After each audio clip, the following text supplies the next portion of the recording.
My name is Summer. I'm 30 years old, and last week I walked into what I thought was my birthday party. The house was full. Balloons, candles, a huge cake. 75 relatives were there. Uncles, cousins, grandparents, even people I barely recognized, but something felt wrong the moment I stepped inside. No one was smiling. No one said happy birthday. They were all sitting in the living room, staring at me like I was a stranger who had broken into their home. My dad stood up first. He didn't hug me. He didn't even look emotional. He just handed me a thick folder. "Open it," he said. His voice was cold. I laughed nervously. "Is this some kind of joke? You guys are so dramatic." But my mom walked up to me and grabbed my car keys right out of my hand. "You're not leaving," she said. "Not until we finish this." My stomach dropped. I opened the folder. Inside were DNA test results. My name was highlighted in yellow. My dad crossed his arms. "You're not ours," he said. "You're not our daughter." The room was completely silent. I thought they were pranking me. I actually laughed. "This is fake, right? You hired some company to scare me?" No one laughed back. My aunt whispered, "We've been suspicious for years." My cousin avoided my eyes. My grandmother crossed herself like she had just seen a ghost. Then my dad said the words that changed my life forever. "You owe us for everything we spent on you." I felt like the floor disappeared under my feet. I tried to speak, but my mouth was dry. What are you talking about?" My mom pulled out a notebook and slammed it on the table. "Every dollar. School, clothes, food, medical bills, birthdays, trips. We calculated everything." I stared at her. "You're my mom." She shook her head. "You were never ours." I remember thinking this had to be a nightmare, or a hidden camera show, or some twisted psychological test. But then my dad started reading numbers out loud. $183,000. That's how much they said I owed them. And that was only the beginning. My hands were shaking so badly that the papers started crinkling. $183,000. They looked at me like I was a stranger who had stolen something from them. "I don't have that kind of money," I whispered. "And even if I did, you're my parents. You raised me." My dad's jaw tightened. "We raised someone else's child. Someone else's mistake." That word, mistake, hit harder than anything else. My mom sat down across from me, folding her hands like she was about to negotiate a business deal, not talk to the daughter she had raised for 30 years. "We don't know who your real parents are," she said, "but we know you're not ours, and we're done pretending." The room felt smaller. I looked around, searching for someone to defend me. My cousin Jake stared at the floor. My Aunt Linda wiped her eyes but said nothing. My grandmother whispered a prayer. No one stood up for me. I felt like I was shrinking into myself, like all the memories I had were suddenly fake. "Where did you get this test?" I asked. My dad hesitated for a second, then said, "I did it after I found something." "What?" He opened another folder and slid out old hospital documents. "There was a fire in the maternity ward 30 years ago." He said, "A small one. It caused chaos. Records were mixed. Babies were moved." My heart started pounding. "You think I was switched at birth?" My mom nodded slowly. "That's the only explanation. You don't look like us. You never did." I remembered all the times relatives joked that I was adopted because I had darker hair and different eyes. I always thought it was just teasing. Now it felt like evidence against me. "So you're just kicking me out?" I asked quietly. My dad stood up and walked to the front door. He opened it. "Yes." The cold night air rushed in. "Pack your things and leave by tomorrow, and we'll talk about the money later. You can sign a repayment agreement." I stared at him, waiting for him to break, to laugh, to say this was all some cruel prank. He didn't. I walked upstairs in a daze. My bedroom felt unfamiliar, like it belonged to someone else. I started packing a suitcase while my hands were still shaking. I picked up old photos from my childhood. Birthday parties, family trips, Christmas mornings. In every picture my parents were smiling, holding me, loving me. Were those smiles fake? I couldn't sleep that night. I kept replaying everything in my head. If I wasn't their daughter, then who was I? The next morning, my mom stood in the kitchen when I came downstairs with my suitcase. She slid an envelope across the counter. "What's this?" I asked. "Your birth hospital information. I thought you'd want to know." Her voice wasn't angry. It was tired. I nodded and took the envelope. "I'll figure it out," I said. She hesitated. For a second I thought she was going to hug me. She didn't. I walked out of the house I had lived in for 30 years. And just like that, I wasn't their daughter anymore. I moved into a tiny apartment across town and started digging into records. The hospital had archived documents from the fire. It took weeks of calls, emails, and even hiring a private investigator. Finally, I got a name. A woman named Emily Carter. She had given birth the same day as my mom, in the same hospital, just minutes apart. And her baby girl had gone missing in the chaos of the fire. My hands trembled when I saw her address. She lived only 3 hours away. I didn't know if I should be scared or excited. Was she my real mother? Did she even want to meet me? I drove there alone. Her house was small, white, with a garden full of flowers. It looked warm, alive, loved. I stood on the porch for 10 minutes before knocking. A woman in her late 50s opened the door. She had my eyes. "Can I help you?" she asked. My throat closed. "My name is Summer. I think I might be your daughter." She froze, then her eyes filled with tears. She pulled me into a hug so tight I couldn't breathe. "I've been waiting for you," she whispered. I started crying. She told me everything. After the fire, her baby disappeared. The hospital claimed she had died, but they never found a body. She searched for years, hired lawyers, investigators. She never gave up hope. And then one day, she said, "I forced myself to accept that I would never find you." She held my face like she was afraid I would disappear again. "I always knew you were out there." I felt something inside me break and heal at the same time. For the first time in weeks, I felt wanted. But that wasn't the twist. The twist came 2 months later. Emily invited me to meet her side of the family. Her parents, her sister, her cousins. They were wealthy, like really wealthy, huge house, private driveway, expensive cars. Her father pulled me aside after dinner. "You don't know the full story, do you?" he asked. I shook my head. He sighed. "The hospital fire wasn't an accident." My heart skipped. "What do you mean?" He looked around, then lowered his voice. "Your adoptive parents, your mom and dad, they were there that night." I felt dizzy. "They worked in administration," he continued.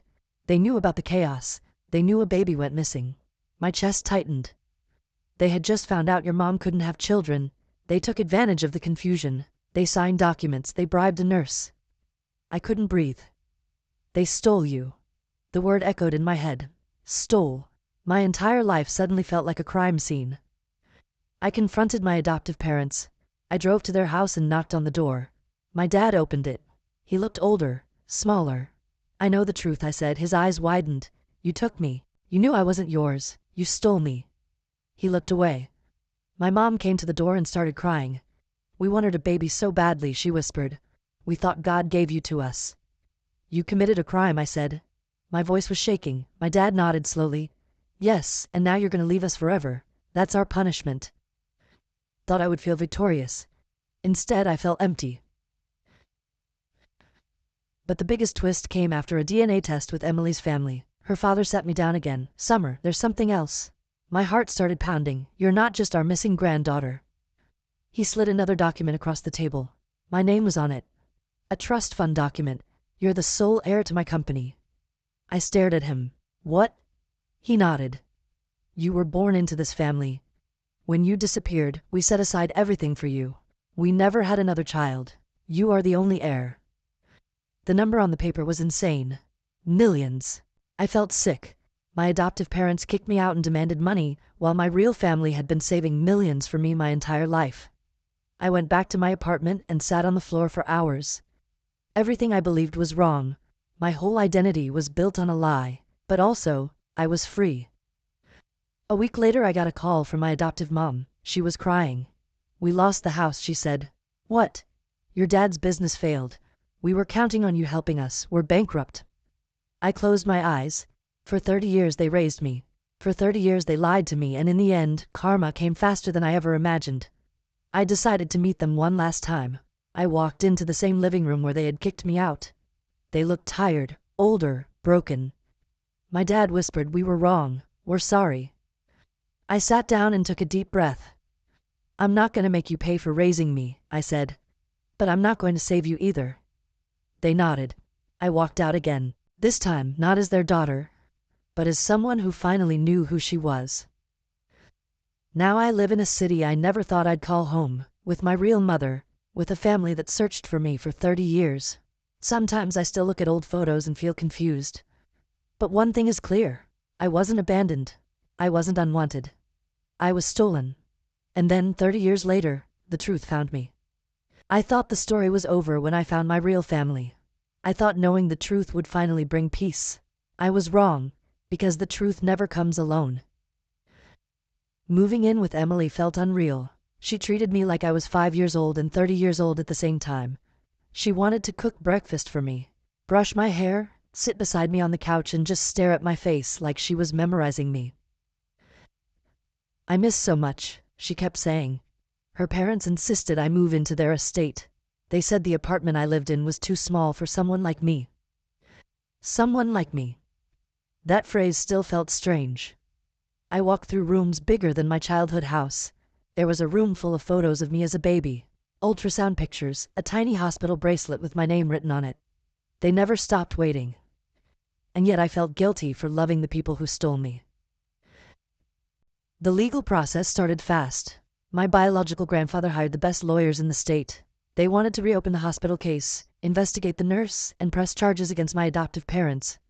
"Do you want to testify?" the lawyer asked me. I hesitated. If I said yes, they could go to prison. If I said no, the truth would stay buried forever. "I need time," I said. One night, I got a message from my adoptive dad. "We need to talk. It's urgent." Against my better judgment, I drove to meet him at a small diner. He looked terrified. "They're investigating the hospital fire," he whispered. "The nurse who helped us is still alive. She's talking." My stomach twisted. "She says we weren't the only ones," he added. "What do you mean?"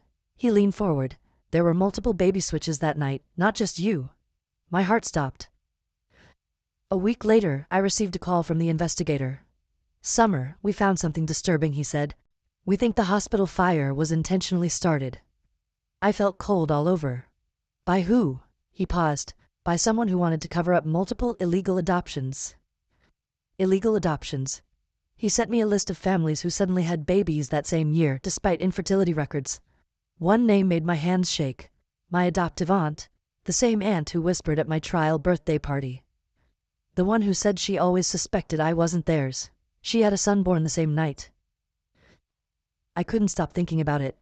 What if her son wasn't hers either? What if there were dozens of stolen babies living fake lives? Then the real twist hit me. My biological grandfather called me into his office. He looked serious. "You need to sit down," he said. I thought it was about the lawsuit or the trust fund. It wasn't. "We ran a full genetic profile," he said. "Not just parental DNA, extended lineage." He slid a thick report toward me. "There's a match in the system, a sibling-level match." My heart started racing. "You have a twin." The room started spinning. "What?" "You were not the only baby born to Emily that night," he said quietly. "She had twins, a boy and a girl." My hands trembled. "What happened to him?" He hesitated. "We don't know." I couldn't breathe. I confronted Emily. She broke down. "They told me only one baby survived," she cried. "They told me the boy died during the fire." "But he didn't," I whispered. She shook her head in shock. "He's alive. He has to be." The investigators tracked the DNA match through genealogy databases. The results came back a month later. My twin brother was alive, living in the same state with a completely different family. And his adoptive parents were the same people who organized my birthday trial.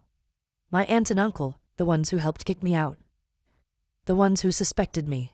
The ones who watched silently while my parents humiliated me. They had my twin. I drove to their house shaking. When my twin brother, opened the door, I froze. He looked like me. Same eyes, same nose, same expression. He stared at me like he was looking into a mirror. "Can I help you?" he asked. "My name is Summer," I whispered. "I think I'm your sister." He didn't believe me at first. Then we took a DNA test. 99.9999% match. Twins separated at birth. He had grown up thinking he was an only child. He had no idea. We sat in his room for hours comparing childhood stories. Same dreams, same fears, same weird habits. We had lived parallel lives, just in different houses. Then his parents walked in, my aunt and uncle. They went pale when they saw me. "You knew," I said quietly. "You knew he wasn't yours." They didn't deny it. "We wanted a child too," my aunt whispered. "We thought no one would ever know." That night, Everything collapsed. My twin moved out, investigations expanded, more families were exposed, the hospital scandal turned into a national story. But the final twist came from my adoptive mother. She showed up at Emily's house unexpectedly. She looked exhausted, broken. "I need to tell you something," she said. We sat down. She started crying. "You weren't just stolen," she whispered. "You were chosen." "What does that mean?" She took a deep breath. "Your biological grandfather offered us money before you were born." My heart stopped. He knew Emily was pregnant with twins. He was terrified something would happen during childbirth. He wanted one baby raised in a normal family, away from wealth, pressure, and expectations. I stared at her. "He paid the hospital to secretly give you to us if something went wrong," she said. "But the fire ruined everything. We panicked. We still took you. But the plan was already there." I felt like my brain exploded. "So my real family knew I might be given away?" She nodded. "They just didn't know it actually happened." I confronted my grandfather. He didn't deny it. "I wanted to protect one of my grandchildren," he said. "I thought wealth destroys people." "You destroyed my life," I whispered. He looked ashamed. "I thought you'd grow up free, loved, normal." I laughed bitterly. "I grew up stolen, lied to, and then kicked out like trash." He lowered his eyes. "Now I sit here between two families. One stole me. One almost gave me away. And a twin brother who lived the life I should have lived. People ask me who my real family is. The answer is complicated, because sometimes the people who raise you aren't your family. And sometimes the people who love you plan things that break you forever. And the scariest part, if the fire never happened, I might never have known my brother existed. And I might never have known who I really was."